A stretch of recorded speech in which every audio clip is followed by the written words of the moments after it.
Miss Universe 1969 Gloria Diaz. Hindi raw pabor na maging beauty queen ang anak na si Isabel Daza. Kanina sa Party Pilipinas, opisyal nang pumasok sa industriya ang panganay na anak ni Miss Gloria Diaz. Ngunit noon pa man, marami nang nag-aabang na sumunod ito sa yapak ng kanyang ina. Ngunit para sa kauna-unahang Miss Universe title holder ng bansa, hindi raw itong landas na itinakda para kay Isabel.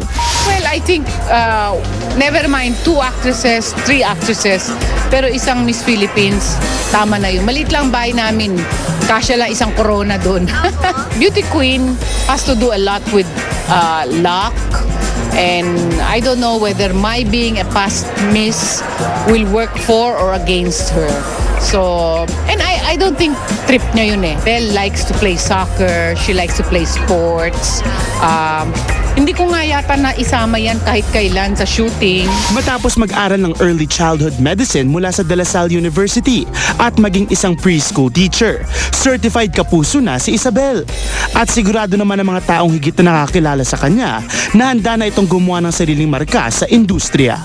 We had a workshop together. I was really amazed. I said, oh, ikaw ba yun, Belle? Si Belle, isa siyang jolly na person.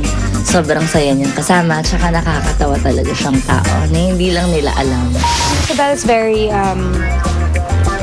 beautiful and very tall. She loves surprising people. Alam mo, kilala ko si Belle and I know that she can make it and she can do it dahil alam kong strong person si Belle and this opportunities ang pwedeng mangyari kay Belle ngayon na nasa GMA na rin. She's very good. She's good in comedy. Pero hindi pa niya nagawa yan.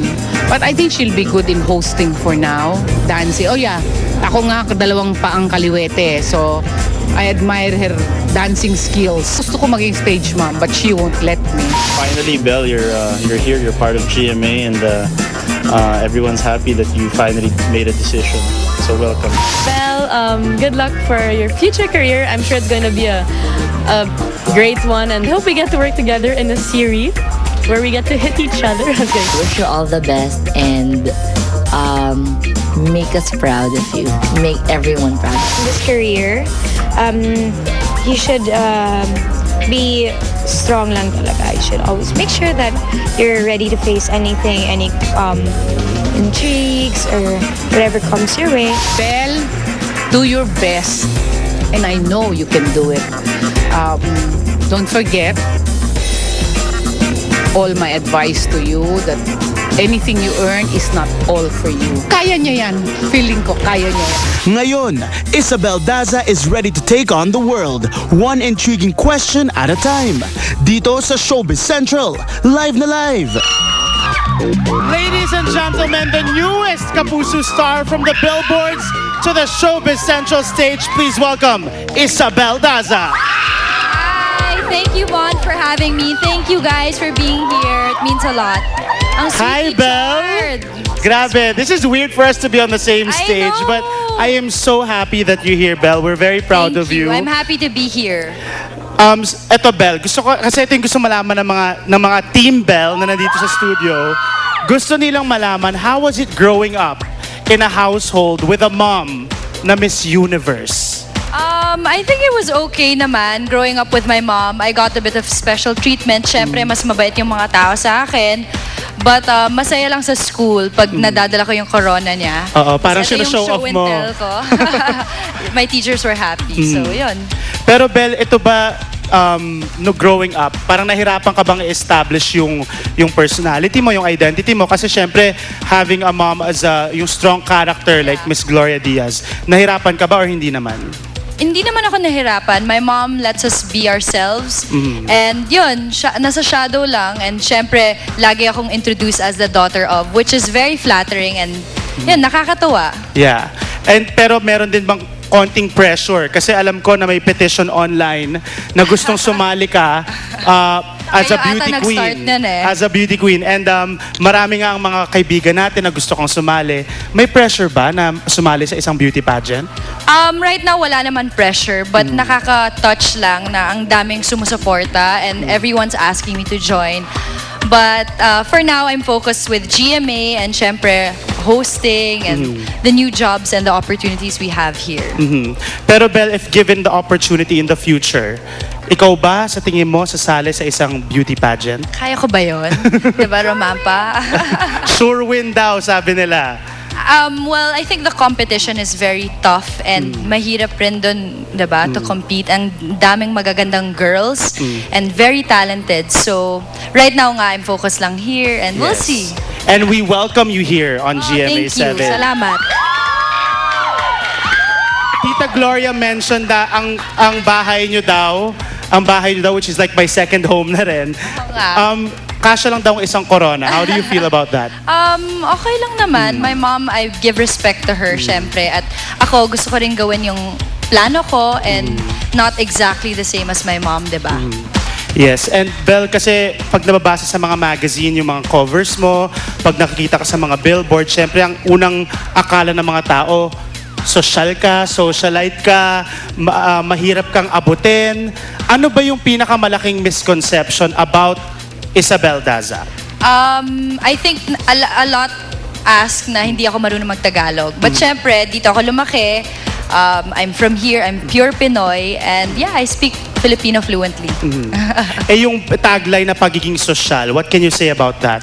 I think that ngayon dapat may positive effect na rin yung pagiging social. Hindi lang naman sa status ng life. It's also the way you carry yourself, paano ka magsalita, 'di ba? So It's about the whole package, carry Yes, yourself well. I Pero think so. mga kapuso, kung hindi nyo po alam itong si Belle, kala nyo social lang yan. Pero ito po ay grabing napakagaling na athlete. thank Pag you nakita po. nyo yan sa soccer field, putik-putik na pero okay lang.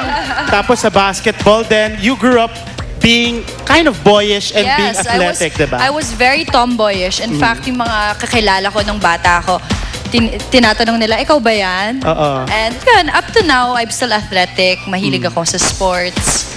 So, yun. And I know you were a preschool teacher before Yes. joining here in GMA 7. I love kids and mahilig ako sa mga bata and magturo. And natapos ko na rin yung degree ko. And that's one of the reasons din ba't hindi ako nag-join sa showbiz kaagad. Kasi gusto ko tapusin yung pag-aaral ko. And alam ko, si Belle, kakamit pa lang niya dati sa nieces kong si Lorraine and Venice. Biglang super close na sila. They're diba? so They cute even naman attended kasi. your summer workshop. Oo. So Belle, ito, alam ko kasi, ito pa yung isang hindi nyo alam mga kapuso na alam ko din, na 3 networks yung talagang lumapit at nagparamdam. Alam naman po siguro natin kung ano yung other 2 networks, pero why choose Kapuso? Why GMA? Well, I think one of the reasons is because syempre my mom's here na din.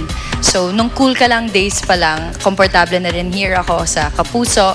Syempre si Miss Annette, napakabait and napaka-genuine niya, you know, when she talks to you.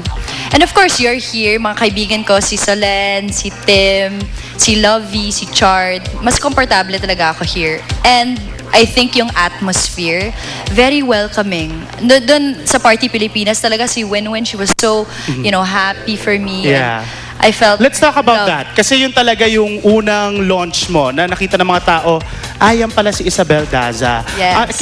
Kinabahan ka ba nung sinabing Super, sasayaw ka sa super. Party Pilipinas? Super. As in, baback out na ako. But I Ano yung enjoyed paghahanda? it. Nag-rehearse ako and it was late nights and sobrang bait ng ad-lib. They really trained me and tinuruan nila ako magsayaw and mag-exaggerate ng moves. Ganito pala Yeah. ang mag-rehearse and it takes so much to be such a great dancer. Pag ikaw ba in-offer na maging regular sa Party Pilipinas, will you accept Of it? course, I love it. Yes! I love being kasama ni Tim, kasama mo, kasama ni Solen also, and all the other dancers. Napakasaya. And yung energy ng audience, it's amazing talaga. Yeah. Now that you're here, Belle, ito na lang, last question.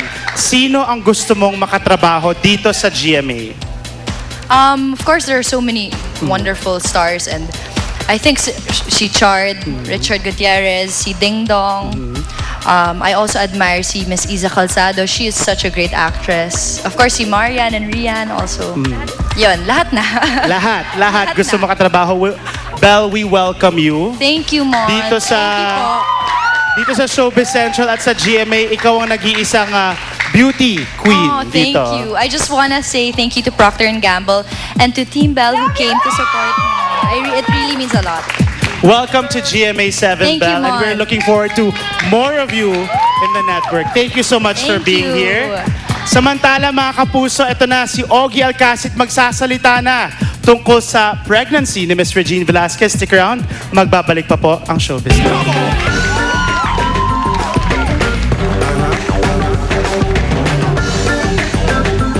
Susunod na, pilar-pilapil, natagpo ang tubuan at puno ng saksak. Ang pinangyarihan ng krimen at pahayag ng mga saksi. Po, sabi po niya, sugod niyo ako sa ospital daw. Sa malapit na ospital. Sa Central na,